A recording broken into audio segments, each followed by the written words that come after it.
Hola, ¿qué tal? ¿Cómo están ustedes? Nos encontramos en una nueva reunión de la Fundación Atlas para tratar temas que tienen que ver con la libertad, la institucionalidad, y hoy vamos a conversar con Débora Uxek, que es abogada, especialista en Derecho Penal, máster en Técnicas de Litigación Oral de California Western School of Law, y vamos a conversar sobre un tema muy interesante que tiene que ver con un artículo que escribió y fue publicado en el diario La Nación, en Argentina, titulado Juicio por jurados, toga y martillo, el deber postergado de nuestra justicia.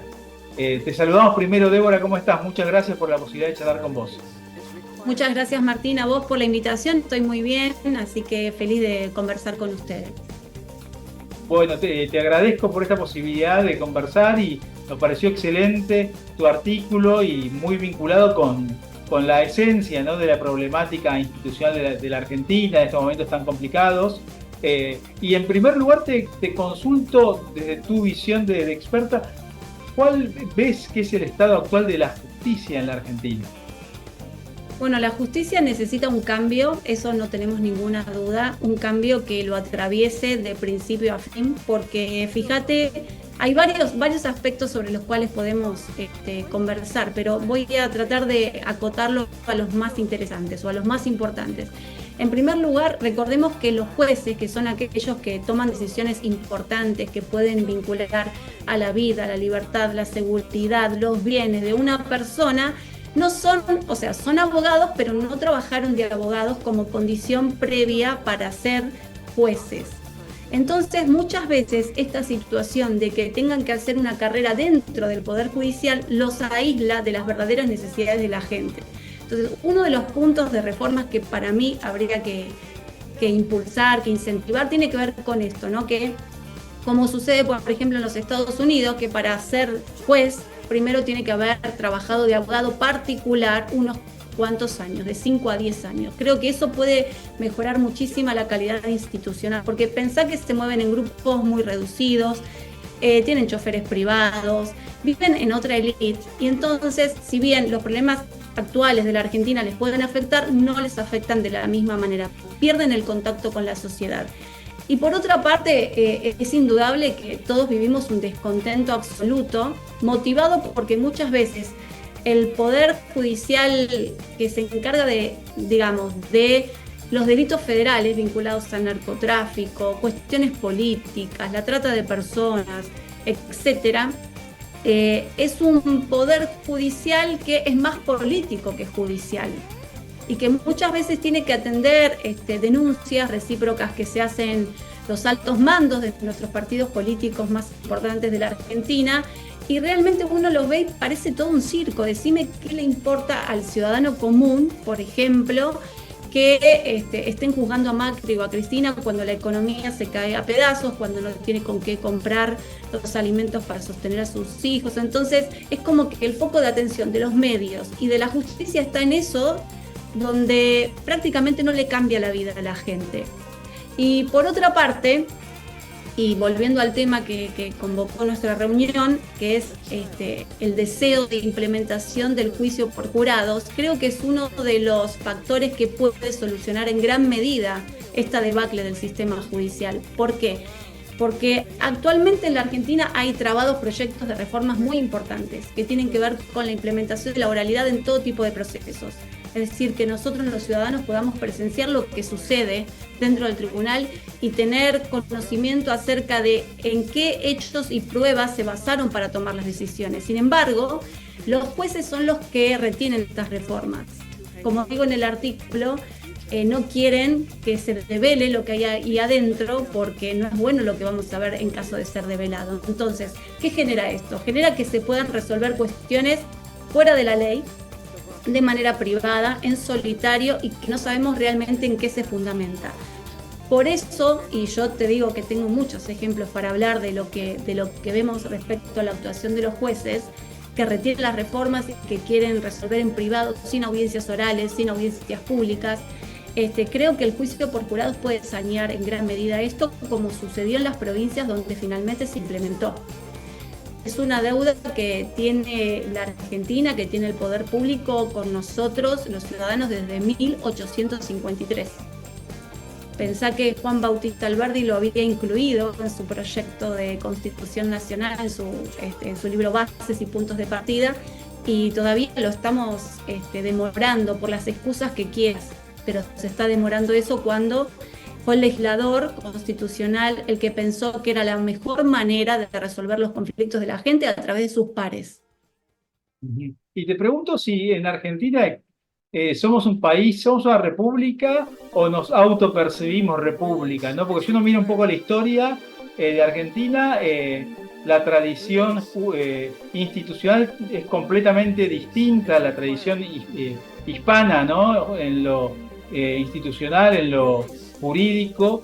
Y bueno, y después Alberdi, digamos, injerta una república sobre un régimen caudillista, ¿no? Y queda una mezcla rara, ¿no? Que tal vez se da, la consecuencia son estos choques que vemos ahora de digamos, formalmente 3 poderes, pero en la realidad vemos que, no sé, el Banco Central depende del Poder Ejecutivo, no es autónomo, la justicia actúa según el presidente que haya en el momento, etcétera, ¿no?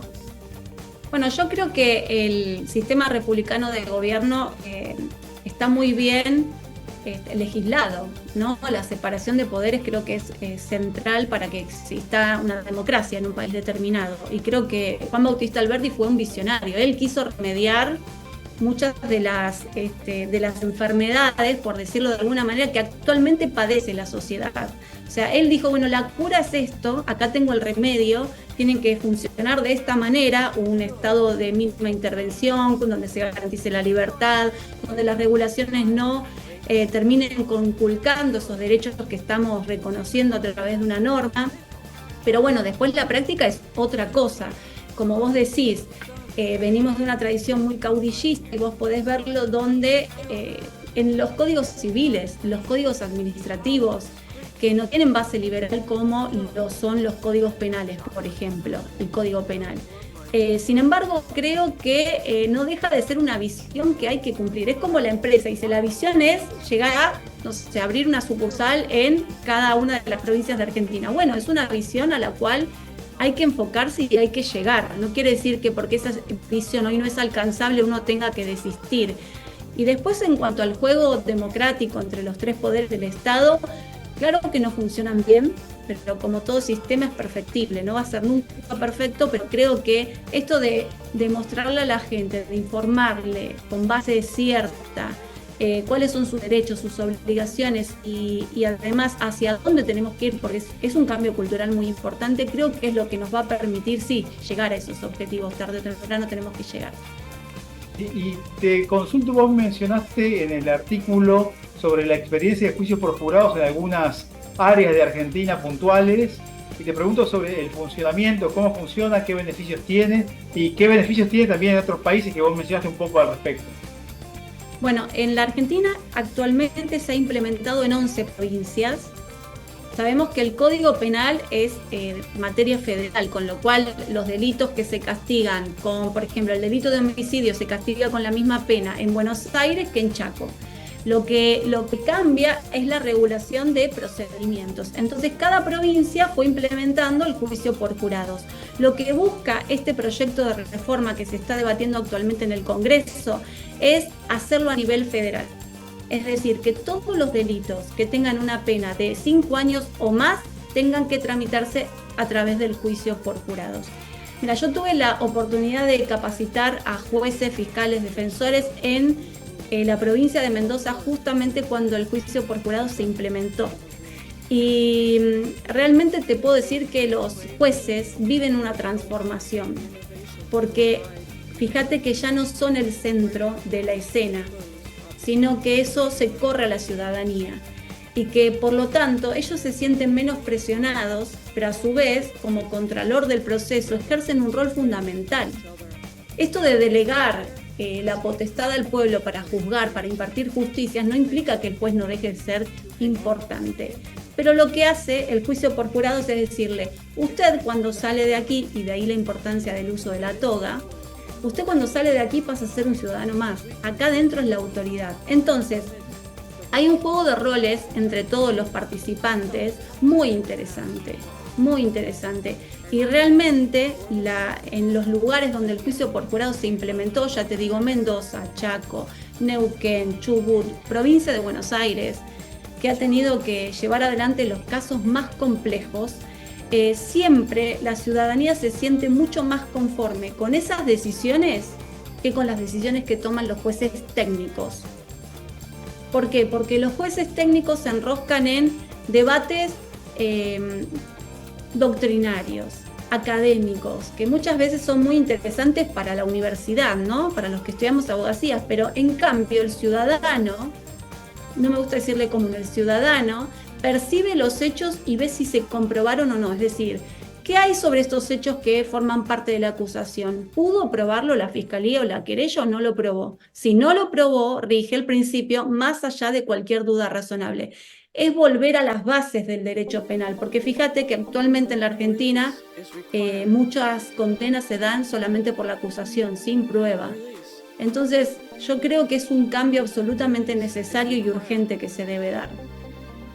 Y te pregunto, para ir cerrando, vos mencionás en tu artículo una frase referida a los jueces, que es, ellos sienten que la ley soy yo, ¿no? Con comillas. Sí. Sí. Si podrías explicarnos esto, que tiene que ver con lo anterior, ¿no?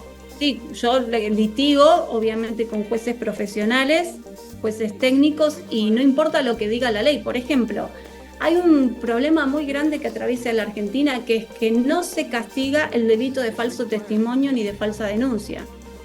No se castiga. Entonces, si vos no castigás esa clase de delitos que hacen a la fe pública, ¿no? Y que protegen la indemnidad de todo un sistema, esto significa que muchos van a mentir a la justicia. Con lo cual el resultado al cual se arriben no podemos decir que es cierto o que puede reflejar una realidad, sino que puede ser una verdad inventada.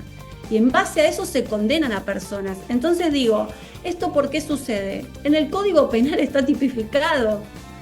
Por eso la ley de juicios por jurados dice que no podrán ser miembros del jurado popular aquellas personas condenadas por el delito de falso testimonio y falsa denuncia. Con lo cual, vuelvo a decir, esto es importante, porque si no, el jurado, ¿cómo sabemos que nos está diciendo la verdad cuando lo interrogamos en la audiencia de preselección, en la audiencia Guadir? Entonces, si está en el Código Penal y los jueces, por interpretaciones de las más variadas que se te puedan ocurrir, no, pero en realidad antes te decían se pudo haber confundido, ahora ni eso, desacreditan totalmente la vigencia de ese delito, en realidad lo derogan de facto, es decir, no cumplen ellos mismos con la ley que juraron cumplimentar.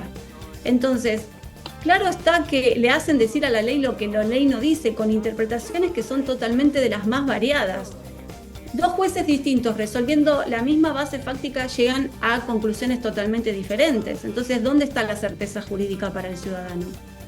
Esto no sucede con el juicio por jurado. Débora, muchísimas gracias por la posibilidad de charlar con vos y por clarificarnos respecto de tu brillante artículo también y ampliarlo y ver estas diferencias, ¿no? Que parecen evidentes y uno que no está en el tema dice, no, esto no puede pasar en la Argentina, no podés mentir sin tener un costo, ¿no? Por ejemplo. Pero bueno, que está, y por eso fue tan importante charlar con vos y te agradecemos por clarificarnos y en la medida que pueda vamos a volver a hablar con vos para que sigas aportando luz sobre estas temáticas. Cuando quieras, Martín, muchas gracias y saludos a todos los miembros de la Fundación. Un abrazo. Muchas gracias, hasta luego.